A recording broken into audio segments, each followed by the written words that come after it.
Bienvenidos a Ortodoxia. Hoy traemos al canal a Iván Vélez. Iván, encantado de tenerte por aquí. Muy bien hallado, muchas gracias por la invitación. Hace poco sacaste tu último libro, Nuestro hombre en la CIA, Guerra Fría, Antifranquismo y Federalismo, por Ediciones Encuentro y con prólogo de Gustavo Bueno Sánchez. Dejaré el link aquí abajo para el que quiera comprarlo. Iván, es recurrente en la literatura y en el cine hablar que ciertos grupos de inteligencia o espionaje favorecen o tienen a sueldo a ciertos grupos o personas que desde diferentes ámbitos pueden cristalizar en la opinión pública de una nación y hacer que se posicione ideológicamente a un lado o a otro lado de la balanza en correspondencia al conflicto de dialéctica de estados o geopolítica que hay en ese momento. En la España del franquismo, en los 50, mitad del siglo pasado, pues el caso fue igual. Había un grupo, que es el que vamos a hablar ahora, que viniendo de pelajes ideológicos diferentes, Eso es. incluso algunos con unos cambios ideológicos muy esquizofrénicos, que hablaremos de algún caso ahora también, se cristaliza en un grupo, que es el Congreso por la Libertad y la Cultura, que busca unos fines políticos y financiados por un tercero que le interesa que este grupo pues esté en la opinión pública y digamos que crea eso de lo que se llama imaginario colectivo, ¿no? ¿Quién era este grupo que cristaliza en los años 50 o que empieza a cristalizar en los años 50? ¿Quién lo financia y qué objetivos tiene? Bueno, pues vamos a ver. No tiene nada de extraordinario, como tú bien dices, sí, el hecho de que un país o una potencia imperial, en este caso como Estados Unidos, pues trate de conducir ideológicamente a otras naciones, como el caso de España, dentro de una estrategia, en el caso que nos ocupa, que es la que dominó pues, los años posteriores a la Segunda Guerra Mundial. Recordemos que en esta gran contienda, Unión Soviética y Estados Unidos están juntos contra un tercero, que es la Alemania nazi, pero después cada uno tiene un proyectos que son incompatibles, y durante el periodo llamado de la Guerra Fría, pues aunque hay una estrategia bélica evidente, porque no se deja de fabricar armamento, en el caso de España se implantan una serie de bases norteamericanas que dan cuenta de hasta qué punto estamos ya en la órbita norteamericana hace más de medio siglo. Bueno, pues hay otro tipo de ofensivas. Hay una ofensiva que es la que se puede llamar cultural, que es la parte de la cual he analizado yo. Son los soviéticos los primeros que golpean en el Waldorf Astoria de Nueva York, presentando con unos tintes pacifistas pues una serie de conferencias, y hay una reacción a esa acción por parte de los norteamericanos que se da en Berlín, en el Teatro Titania, para más señas. Y es ahí donde se realiza la puesta de largo de una estructura que se llama el Congreso por la Libertad de la Cultura, tras la cual están los servicios de inteligencia norteamericanos, que se mueven en muchos ámbitos. En este caso estamos hablando del ámbito ideológico, y España llama la atención por el hecho de que, siendo como es la España franquista una nación anticomunista, pues, pero teniendo como gran opositor precisamente al Partido Comunista, pues se trata de embridar a una serie de elementos que se salen de la línea más ortodoxa, que siguen siendo anticomunistas, pero que pueden favorecer la evolución de una España pues que se sabía que no podía ser eterna. Efectivamente, el franquismo no podía, tendría que tener un final y una transformación, que es lo que ocurrió. Bueno, pues es ahí donde los norteamericanos, en una lógica que todo analista con cierto realismo debe admitir con naturalidad, empiezan a captar esta serie de voluntades. Tengo que decir que en la entrevista que le hice a Enrique Múgica, que estuvo involucrado en algunos de estos procesos, él decía, bueno, me venía a decir más o menos, rompiendo toda tentación conspiranoica, pues que, claro, los soviéticos también estaban pagando gente, como diciendo, con naturalidad. Y en España, en un franquismo que en absoluto se puede simplificar pensando que es lo mismo el 1 de abril del 39 que el 20 de noviembre del 75, que no es lo mismo, pues ocurrieron muchísimas cosas, y entre otras estas que yo narro ahí en el libro. Vamos a abundar un poco en los personajes del del Congreso por la Libertad y la Cultura.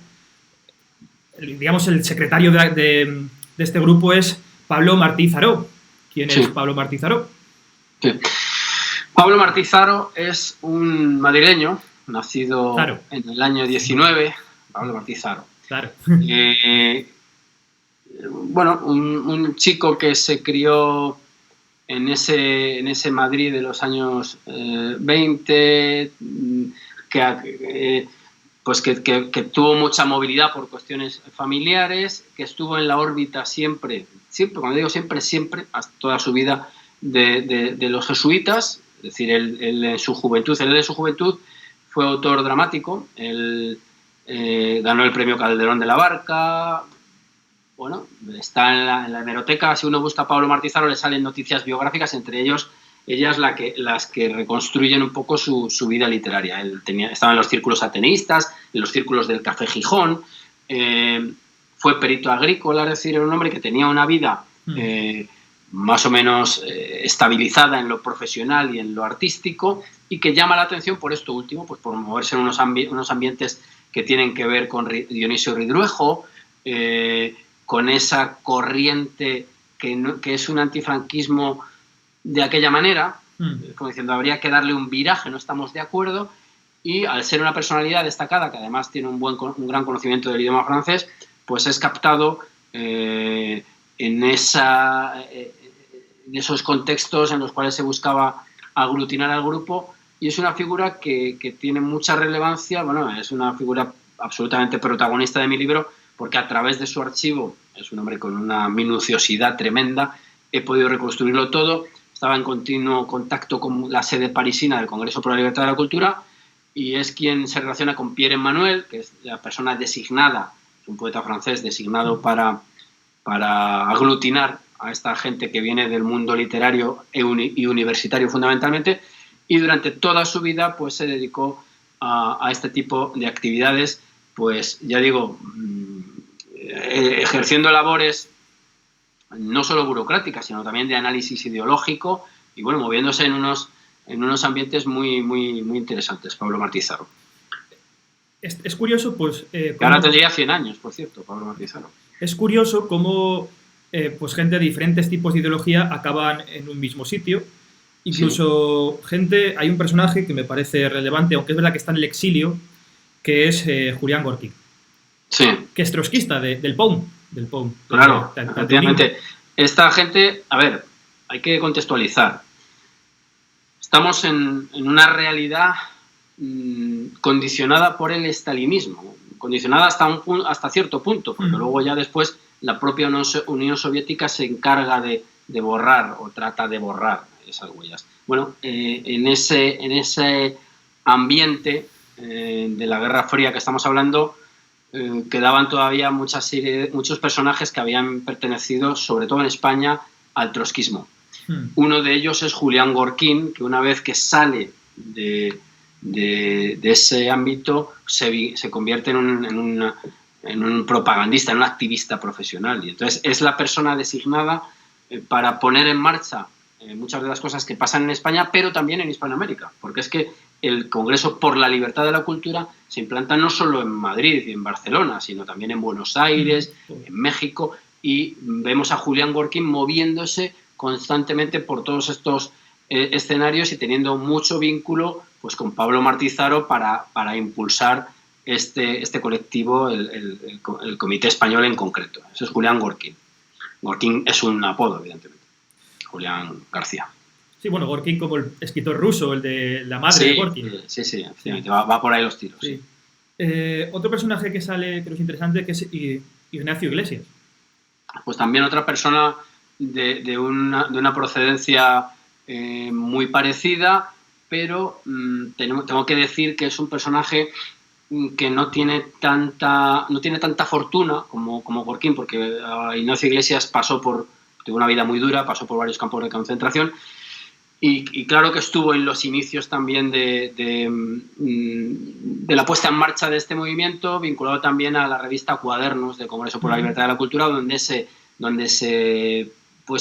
da cabida, como en todos los medios, pues a a una serie de escritos y no a otros. Y ahí es donde podemos ver a un Ignacio Iglesias pues que está dentro de estos contextos del anticomunismo del momento. Un personaje, ya hablando de estos hombres dentro ya de la España franquista, es Tierno Galván. Tierno Galván, que se ha dicho mucho de Tierno Galván, no sé, el alcalde de Madrid, el que no esté drogado que se drogue. ¿Quién era Tierno Galván? Porque es un personaje muy característico por su vida, luego que se inventó que sí era de Soria y resulta que era de familia castrense. Es un personaje curioso. Tierno Galván era un buen transformista, se sabía camuflar bien y cambiar de piel bien, ¿no? Pues Tierno Galván, evidentemente, no era de Soria, eso es mentira, era madrileño. Claro. Es un profesor universitario, es el llamado viejo profesor, apodo que le puso Raúl Morodo, sí, en Salamanca. Él allí tenía un boletín europeísta y es un personaje que en los años finales de los 50 está en los ámbitos monárquicos de Don Juan. Y luego es captado por este grupo, en el libro reconstruye un poco esa captación, porque había mucho recelo por parte del Congreso por la Libertad de la Cultura con respecto a este señor que no acababan de ubicar, y porque también al mismo tiempo estaba pues con ciertas veleidades con alguna parte de la gente que se movía en torno al Partido Comunista.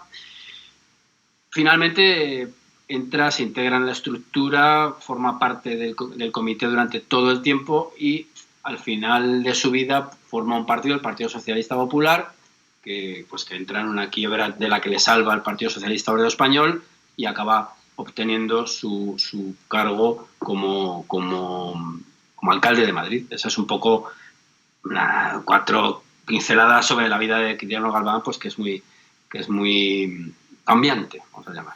Claro, porque aquí se conjugan gente como puede ser Ortega y Gasset y Julián Marías con el Instituto de Humanidades. Claro. Ridruejo, el propio Tierno. Es curioso, porque mucha gente trabajaba, digamos, para el aparato del franquismo, aunque sean extractos bajos, pero sí, a la estructura franquista pertenecía. Es decir, que desde el propio franquismo se alimentaba también su propia continuación en otra cosa. Eso es. Es que, claro, hay que insistir en una idea, ¿no? Y que el franquismo no es una cosa homogénea durante 40 años. Hay un montón de giros, hay un montón de familias ideológicas enfrentadas entre sí.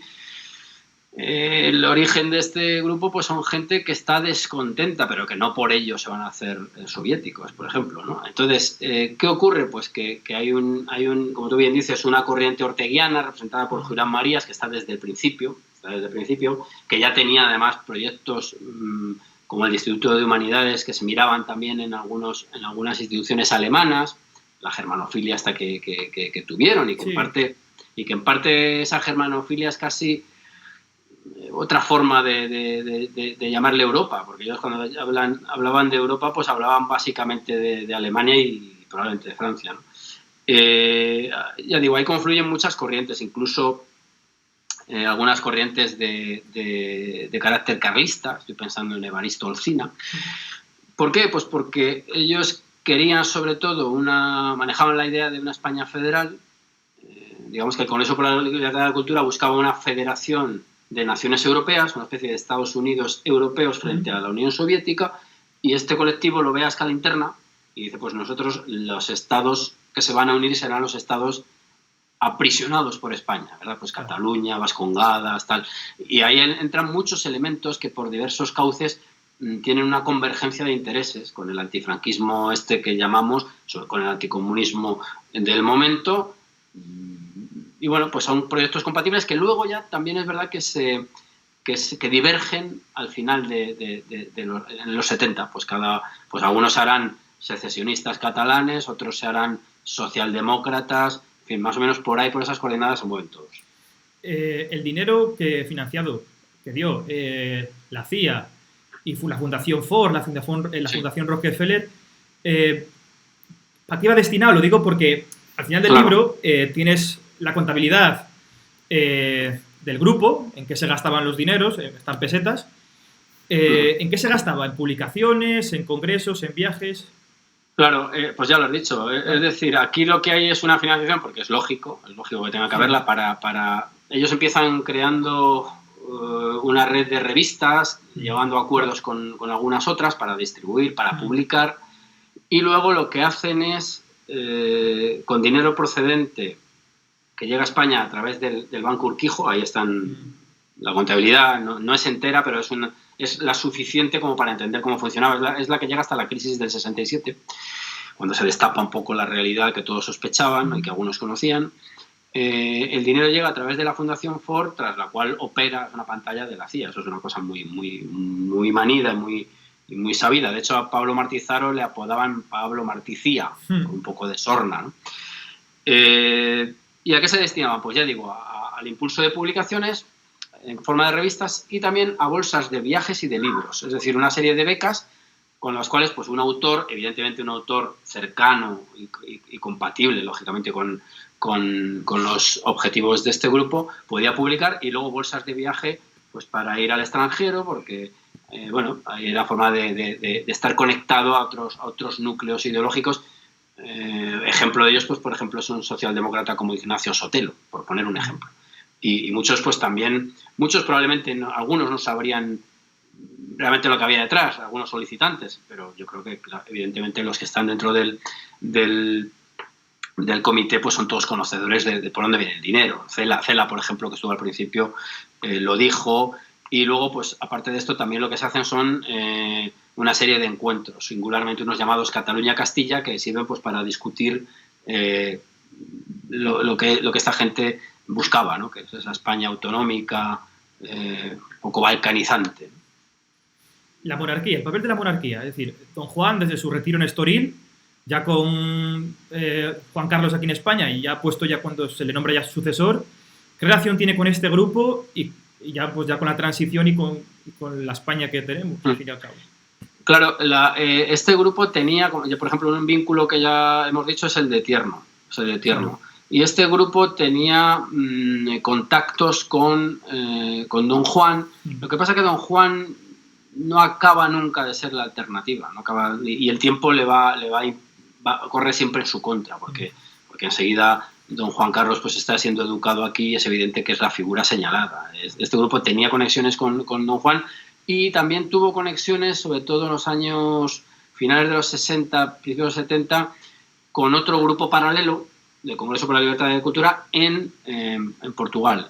Y ahí había una especie de búsqueda de algún tipo de iberismo. De hecho, ellos impulsan una asociación de culturas ibéricas. Siempre es un iberismo que en ningún momento se va a acabar convirtiéndose en una especie de fusión en una nación. Ahí siempre está la idea latente de la federación, y de ahí el interés de elementos independentistas catalanes, vascos, gallegos, andaluces, incluso canarios, que están ahí pues diciendo, bueno, si esto cristaliza, que sea de la manera federal, para dejar la puerta abierta pues, de esa España que es la famosa cárcel de naciones. Un personaje que me parece muy curioso es Dionisio Ridruejo. Es decir, poeta, camisa azul, estuvo en Rusia luchando, y con el paso del tiempo acaba en la socialdemocracia y más demócrata que nadie. Sí. Pero aunque es un caso, digamos, paradigmático y con una esquizofrenia ideológica muy importante, no fue el único caso. Pasó bastante. Bueno, le podemos llamar esquizofrenia o también le podemos llamar evolución. Que es más, también, no, esquizofrenia me refiero que sin el carácter, digamos, prejuicioso del término, sino que ya. No, sorprende mucho, porque a veces nos asocia el cara al sol a la socialdemocracia. Claro. No, es que volvemos otra vez al problema de fondo. Es la caricatura que se ha hecho sobre el franquismo, la leyenda negra del franquismo, que se le puede llamar. Pensar que todo era igual durante 40 años, eso es completamente imposible. Son cuestiones que evolucionan o degeneran, o como queramos llamarle. El caso de Ridruejo es muy interesante, porque resulta que es un señor que, como tú bien dices, es camisa vieja, es letrista del Carasol. Dicen que no es el único compositor, pero bueno, estuvo involucrado. Es el jefe de propaganda, es uno de los jefes de propaganda. Pero bueno, sufre un desencanto completo con la orientación que toma el franquismo. Esto le pasó a muchos falangistas, o a alguna parte de ellos, que no están de acuerdo. Claro, el falangismo es otra de las etiquetas que hay que analizar a fondo. Claro, hubo muchos falangismos, hubo muchas corrientes, por eso hubo estos desencantos. Y entonces Ridruejo se va transformando. Hay que pensar también que el falangismo tiene un componente literario muy potente. Es decir... La llamada corte de José Antonio, ¿no? Esta que tenía José Antonio en vida, ¿no? Que había mucha gente de letras. Bueno, el propio... Claro. De hecho, Ortega, uno de los... que era de Falange o de... ¿cómo se llamaba? Que pertenecía a la revista de Occidente, ¿no? También, no me acuerdo el nombre ahora. Pedro Laín, por ejemplo. Pedro Laín, sí. Pertenecían todos a la revista de Occidente, claro, Ortega. Estos configuran el grupo de la revista Escorial, por ejemplo. Es que, claro, es un proceso muy complejo. Y se acaban desencantando. ¿Qué ocurre? Pues que la evolución, por cuestiones probablemente incluso de subsistencia, es irse deslizando hacia el territorio de esa socialdemocracia. El propio Ridruejo, a veces se jugó el tipo, evidentemente no se puede negar, pues funda también un partido socialista. Lo que pasa es que, claro, Franco dura más tiempo del que algunos previeron, probablemente, y llegan tarde. En gran medida, el problema de este grupo es que, en cuanto a la acción política, salvo excepciones, probablemente la más sonada sería la de Tierno Galván, es que llegan un poquito mayores a la recta final, porque hay un colectivo que les va a sustituir, que es el del PSOE de González y Guerra y tal. Y bueno, sí, de todas formas, el asunto de Ridruejo no deja de ser interesante, pero yo quería resaltar también un aspecto que puede explicar cosas de Ridruejo. Y Ridruejo es un por utilizar este adjetivo tan clásico, un letra herido, digamos. Es un hombre muy, muy, muy, muy literario, muy machadiano. Y hasta qué punto en algunos de los personajes que los vemos solamente como políticos no hay también un trasfondo artístico, literario, que también condiciona, por dejar ahí ese apunte. Sí. Un personaje que encima nos puede llevar hasta la actualidad, que es José Luis San Pedro. Sí. José San Pedro aparece desde el minuto 1, trabaja en el propio aparato del régimen. Sí. Y lo vemos ya en la recta final ya de su vida, en el 11M y de cierta manera en Unidas Podemos. ¿Hay cierta continuidad entre pensamiento de este grupo de gente y su implantación ya vía transición, vía la democracia, con estos nuevos movimientos políticos que surgen ahora? Yo creo que el mejor nexo de unión entre este colectivo y Unidas Podemos, y el 15M, más que Unidas Podemos, que el 15M, es Ridruejo. San Pedro. Porque, como tú bien dices, él transita de ser un hombre asentado en las estructuras económicas del régimen a incorporarse en este colectivo. Él está, como tú bien dices, desde el minuto 1 hasta el último minuto. Y luego, ahí, precisamente, lo que ocurre con San Pedro es que nos hemos quedado en gran medida con su idea, o sea, con su faceta literaria, pero él tiene una vida completamente apegada a los balances económicos. Claro. Y tiene pues mucho vínculo con la gente del Banco Urquijo, que estaban también alentando otro tipo de Banco Urquijo por donde entraba el dinero, otras alternativas económicas de carácter liberal, se mueven en esos ambientes. Lo que pasa es que luego evoluciona y digamos que es el paralelo al autor francés del Indignados. Había una figura de referencia a la cual se agarran los del 15M y ahí lo tienen. ¿Qué nexos, digamos, yo establecería entre lo que busca este colectivo y lo que aparece en el 15M y después Podemos? Pues a mí me parece que, como ya lo he dicho muchas veces, como Podemos en el sentido territorial que se le ha dado a España o que se le quiere dar, y que estamos a las puertas de alguna secesión, o eso se busca, pues como eso está incubado en la Constitución en gran medida por culpa de ideólogos que han estado en estos ambientes, y Tierno Galván está en el preámbulo, por ejemplo, de la Constitución, y estos hombres tuvieron mucho influjo ideológico, pues dado que Podemos es un partido cuyo líder, Pablo Iglesias, pues es una especie de emisario del secesionismo en Madrid, una especie de correa de transmisión de los secesionistas, y a él le da igual quiénes sean, porque él no puede decir España, y ya sabemos lo que es, ¿no? Pues este subproducto, que es del régimen, que es Podemos y el propio Iglesias, creo que tiene mucha conexión con un colectivo pues que favoreció no solamente una idea de España protobalcanizante por la vía de las comunidades diferenciadas que luego acaban cristalizando en comunidades autónomas, sino porque además este Congreso por la Libertad de la Cultura, pues en cierto modo sienta las bases de la implantación de ciertos movimientos contraculturales, y ahí es donde en esa especie de subjetivismo que todo lo invade, y de falta de referencias claras, y de voluntarismo y de emotividad, que es en el terreno en el que se mueve básicamente la gente que surgió después del 15M, pues ahí yo creo que hay conexiones evidentes. Iván, ¿tienes miedo de que te tachen a veces de conspiranoico o algún tipo de calificativo parecido? Básicamente porque a veces se nos tacha diciendo que buscamos los enemigos de España fuera y que estamos siempre buscando conspiranoicos a los problemas de España y que pensamos que hay alguien ahí, un ente que quiere destruir España y todo el imperio y todo eso. ¿Tienes miedo de que te tachen igual de conspiranoico? Cuando yo creo que en el libro está cristalino, ya no solo por cómo está estructurado el libro, cómo está contado, sino ya con la contabilidad en la mano, que se ven, claro, se ven los dineros. Sí. Vamos a ver, la contabilidad es un trabajo muy ingrato hacerla, es un rollo, pero yo la puse pues para que la gente vea quién está ahí, qué nombres están y qué trayectorias han tenido posteriormente, y creo que las conexiones son evidentes. Yo no tengo miedo a ninguna etiqueta, sobre todo porque ya he recibido muchas, sobre todo después de pues, ir en las listas de Vox, pues imagínate, claro, ya estoy curado de espanto, ¿no? Y he recibido de todo. En este caso concreto, bueno, este es un trabajo que yo llevo años haciendo, y desde luego el que lea el libro, más allá de que le guste o no y de que colme sus expectativas, verá que yo no me dedico ahí a sugerir tramas estrambóticas y raras, no, ahí creo que hay una estrategia que queda explicitada en los documentos.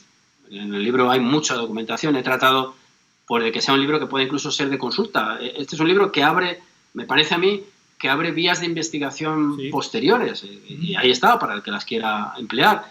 Entonces, yo conspiraciones ninguna. Ya digo, a mí me dijo Mujica eso, que unos querían una cosa y otros otros. Bueno, pues esta es una de las partes. Seguramente alguien que tuviera acceso al Pablo Martizaro del lado del PC, pues vería también financiaciones a determinadas personas. Claro. Yo creo que es una cosa de puro realismo político. Hoy concretamente, en el año 2020, aunque no sepamos quién es el Pablo Martizaro, de momento, no sé si será Soros, no tenemos la documentación, pero hoy estarán pasando cosas similares, análogas, es decir, potencias extranjeras o grupos económicos extranjeros, pues que tratan de reorientar las políticas económicas y las ideologías de ciertos colectivos. Yo creo que esta es una investigación, yo he tratado de ser riguroso. Conspiranoico creo que no lo soy. Ahora, si alguien dice que lo soy, pues lo encajaremos sin problemas. Y más ahora con el escenario geopolítico entre Estados Unidos y China, pues claro, volverá toda una reconfiguración de fuerzas, es normal. Eso siempre ha sido así y seguirá siéndolo por mucho tiempo. O sea, no hay otro modo de vida política en la cual las sociedades en plena armonía se relacionan unas con otras. Yo no creo que se haya dado el caso en los últimos miles de años. No, pero exagerando un poco. Es una relación de tensiones. Y es así. Claro. Última pregunta.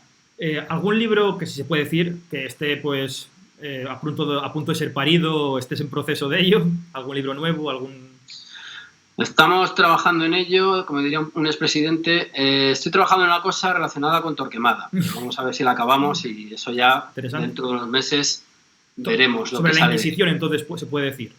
Sí, sobre la Inquisición, sí, sobre la Inquisición, institución también muy compleja y sobre la cual hay mucha deformación probablemente. Pues sí. Pues Iván Vélez, muchas gracias por tu tiempo y te vemos en la siguiente. Nos veremos en más ocasiones, sí. Encantado de haber participado. Muchas gracias, Iván. Nos vemos en Ortodoxia. Nos vemos en Ortodoxia.